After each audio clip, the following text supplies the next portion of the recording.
aos companheiros de ideal, desejo a todos muita paz, muito amor, muita harmonia, para mais um encontro com as instruções evangélicas a nível espiritual, em nome do Grupo Espírita Missionário da Luz, através das suas representações às segundas-feiras, das reuniões públicas que está sendo transformado nessas lives, em função da pandemia que está passando e vai passar. Hoje, teremos o prazer de conversar com os nossos companheiros a respeito de um tema também muito importante, que está em Mateus, capítulo 5, versículo 37, que recebeu o título Seja o seu sim, sim e o seu não, não. Já foi traduzido em outras palavras, seja seu verbo sim, sim ou não, não. Então nós precisamos, para desenvolver esse tema, voltar ao momento sócio-histórico em que Jesus proferiu essa sentença ética, moral, para entendermos o ponto na sua acepção comum do termo e extraindo o seu conteúdo ético-moral.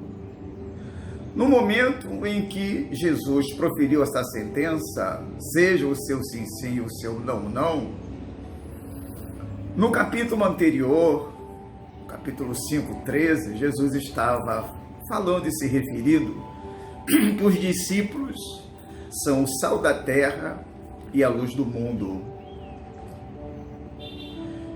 Quando Jesus se referia que os discípulos são o sal da terra e a luz do mundo, como sal da terra, na realidade, Jesus sempre falou por parábola e usou demais metáforas, ou seja, narrativas psicopedagógicas que movimentava na interioridade de cada pessoa, ontem e hoje, uma maneira de pensar, discernir para extrair o espírito da letra e buscar a essência da mensagem, por demais psicopedagogo.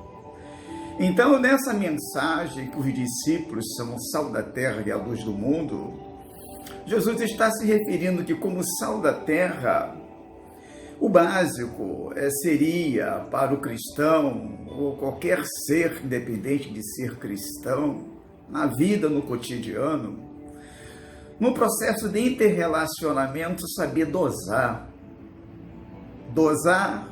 a conversa, dosar o diálogo, dosar o julgamento, dosar a maneira de ser, de interpretar as coisas.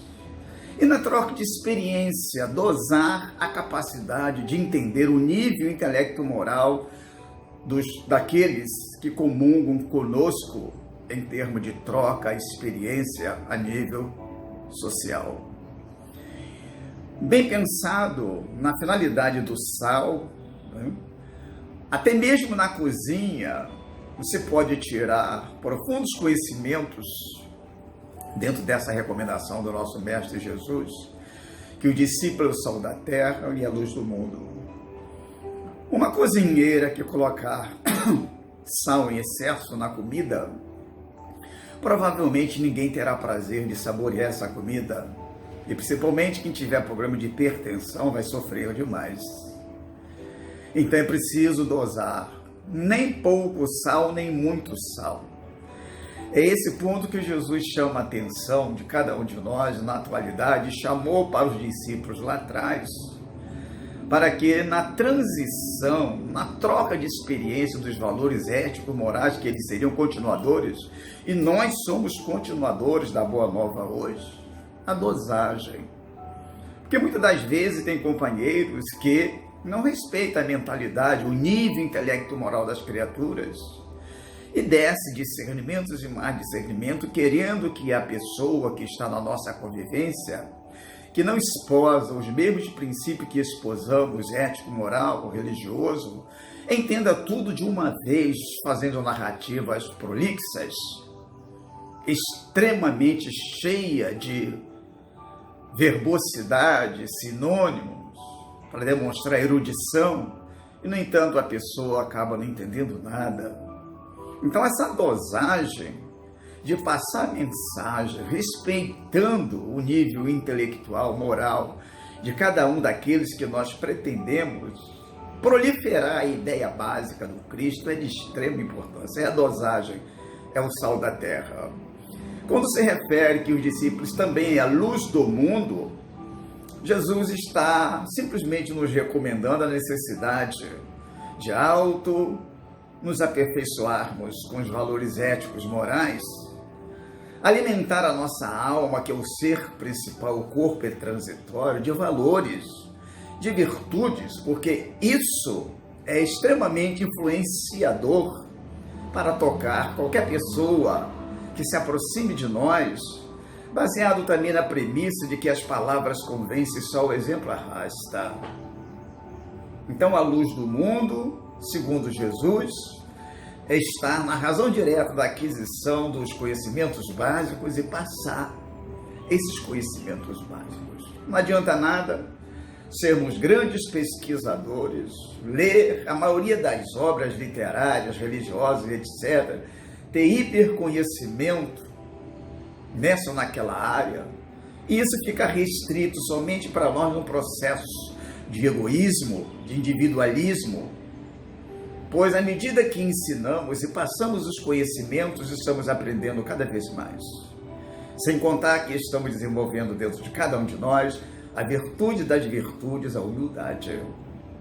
Então esse era o momento sócio-histórico que Jesus fez a citação do ponto que estamos dissertando hoje, seja o seu sim, sim e o seu não, não.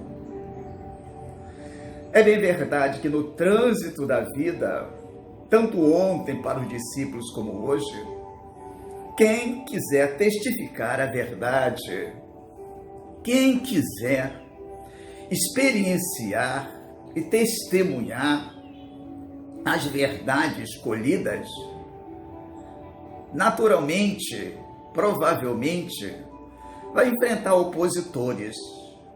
Naturalmente, com certeza, vai encontrar perseguidores, os que vão negar, os que vão tentar provar que estamos equivocados. E aí é que entra o nosso sim, sim, o nosso não, não. Também seremos testados em diversas circunstâncias para desfigurar os valores que julgamos éticos, morais, transcendentes, através de testes e situações. Seremos testados como aqueles habilidosos que tentarão provar que estamos equivocados, nos oferecendo facilidade, nos oferecendo uma série de situações para simplesmente dizer para nós que o que defendemos supostamente como verdade não é verdade, é apenas um verniz. E André Luiz também tem um pensamento muito lindo que vai nos chamar a atenção de que sempre haverá oportunidade de testemunharmos aquilo que somos, aquilo que aprendemos, na oportunidade certa de verificar tais valores de aprendizado. Então, é o testemunho. É o testemunho. Então, o sim, sim, o não, não, é muito importante. Tanto no aspecto de testemunharmos as verdades experienciadas nas lições morais do Cristo, como também em outros momentos das nossas vidas. Porque o que mais vai acontecer, muitas das vezes, no trânsito do nosso interrelacionamento social, principalmente, é cada um realmente defender a sua bandeira. Principalmente quando não tem princípio ético-moral, é querer nos convencer pela força, convencer pelo argumento. E isso precisaremos estar convictos daquilo que realmente cada um de nós quer e deseja como sendo melhor para nós. Então hoje, percebe-se que a grande dificuldade do ser humano, das pessoas, de um modo geral, tem dificuldade de dizer sim e não. Os que têm dificuldade de dizer sim, provavelmente tiveram uma infância castradora, com aqueles que estavam sob seus cuidados, sejam pais, avós, tios, guardadores, criadores. Foram crianças, adolescentes, que não tiveram liberdade de expor os seus pensamentos, as suas ideias, seus pontos de vista, seus gostos, suas tendências. Provavelmente foram aquelas crianças e adolescentes em que os pais deixaram claro que a representação deles é a autoridade máxima, que se fala, se cumpre. Então, provavelmente, no desenvolvimento da criança, do jovem, do adolescente, do adulto, serão criaturas castradas, frustradas, em não ter opinião própria, o que provavelmente vai ter dificuldade de dizer não.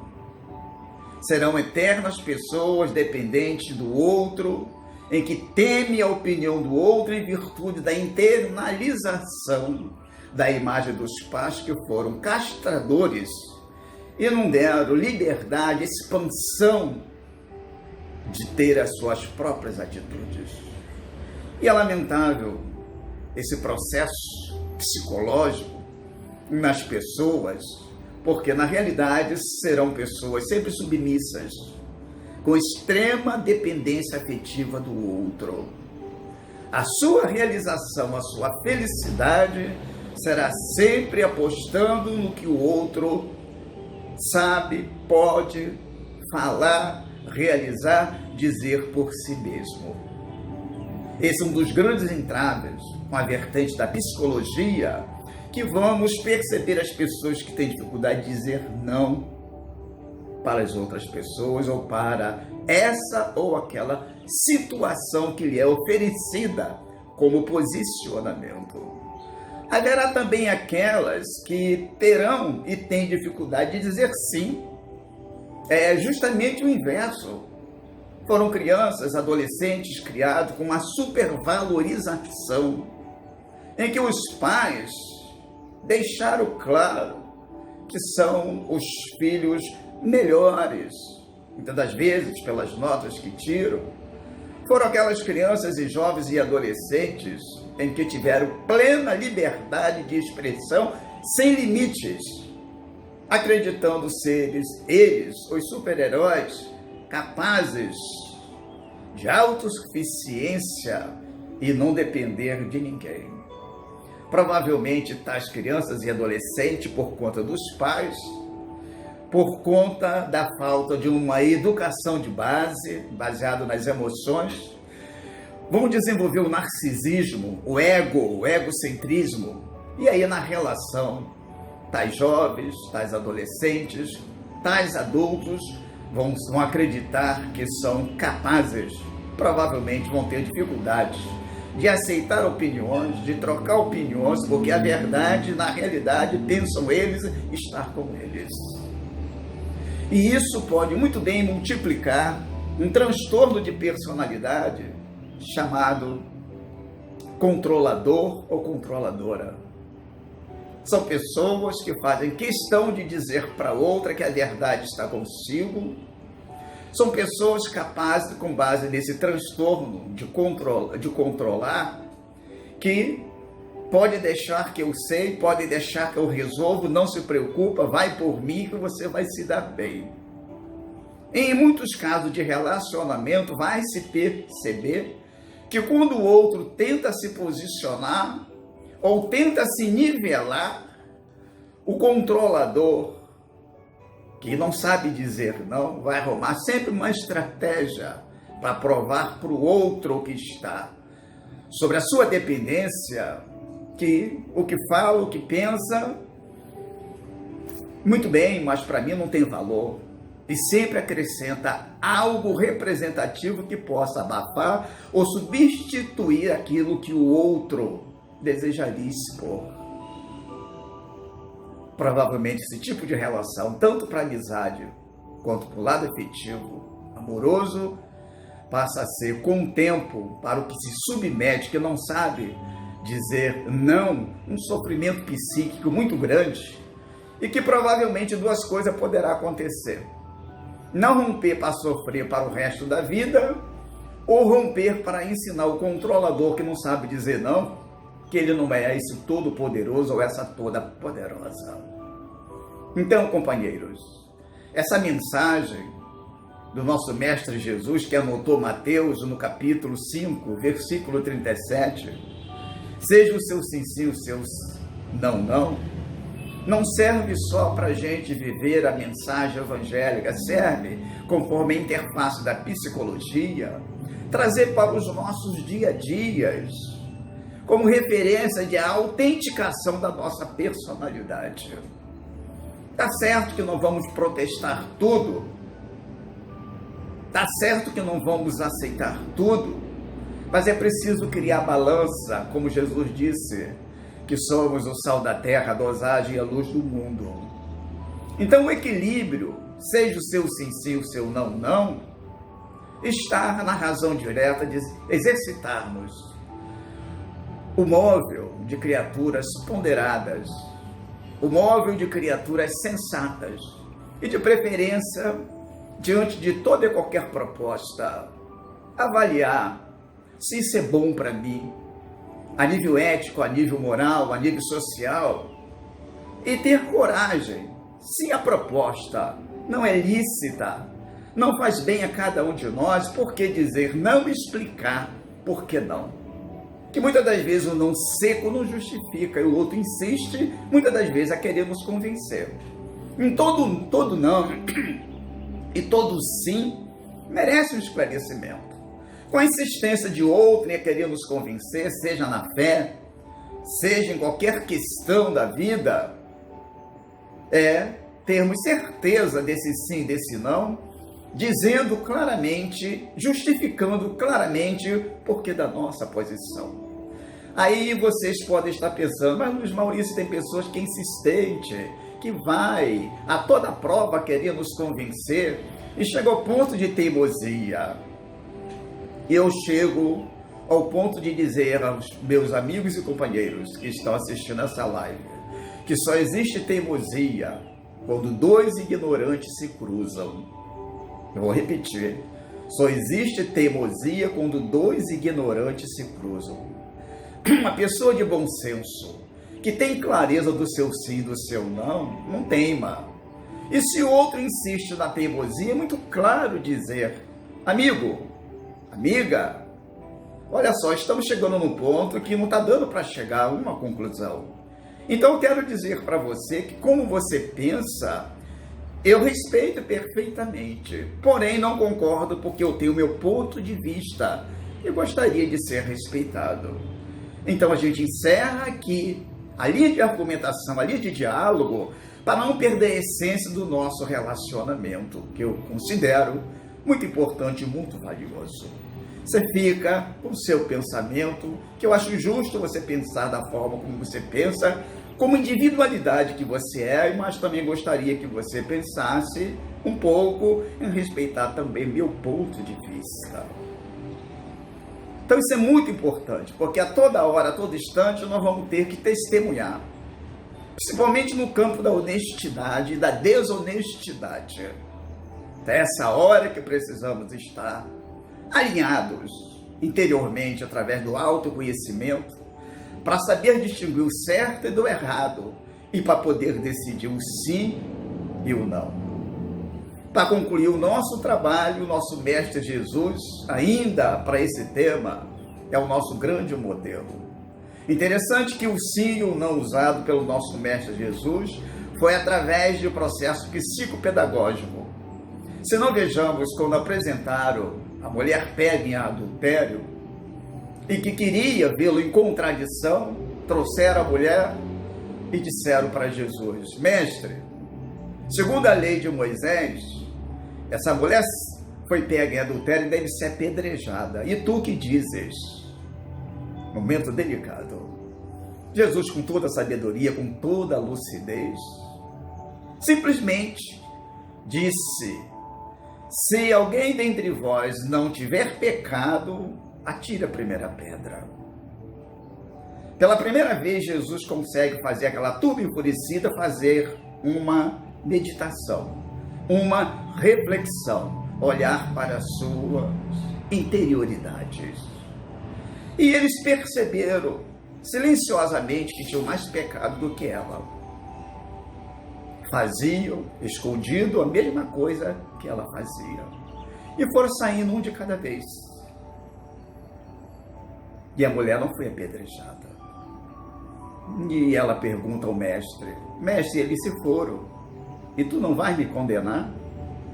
E Jesus respondeu: não, vai, não peques mais, para que coisas piores não te aconteçam. Vejamos o sim e o não psicopedagógico do nosso mestre Jesus. Quando eles perguntaram se é lícito apedrejá-lo segundo as leis de Moisés, Jesus não disse não friamente. Narrou uma reflexão para eles mesmos deduzirem se vale a pena condenar ou não vale condenar, sim e não. E eles levaram consigo não condenar, sem precisar Jesus falar, não condena. E ao mesmo tempo Jesus disse o sim para ela. Quando ela pergunta: mestre, ele se for e tu não vais me condenar? E ele diz: não.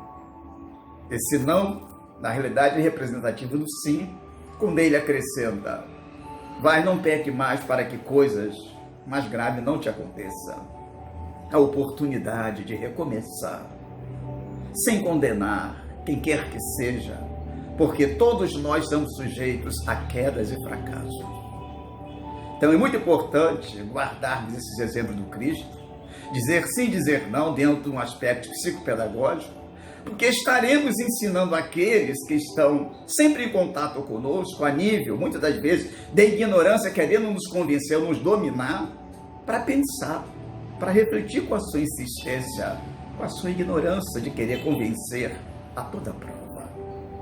Então, companheiros, amigos, mais uma vez, estamos juntos vivendo esse ideal de luz e eu agradeço a atenção de vocês, o carinho. E rogo ao nosso Mestre Jesus nos inspire e abençoe, para que nós possamos cada vez mais nos aprimorarmos nos conhecimentos, nos modificarmos a cada instante, vencendo as sombras que estão dentro de nós, que são as nossas imperfeições, para que tenhamos clareza no momento certo, com plena lucidez, diante das questões apresentadas, termos convicção de dizer sim na hora certa e o não no momento exato. Muita paz a todos, que todos tenham uma noite de luz, um sono reconfortador e ao mesmo tempo uma trajetória de autoiluminação. Até a próxima.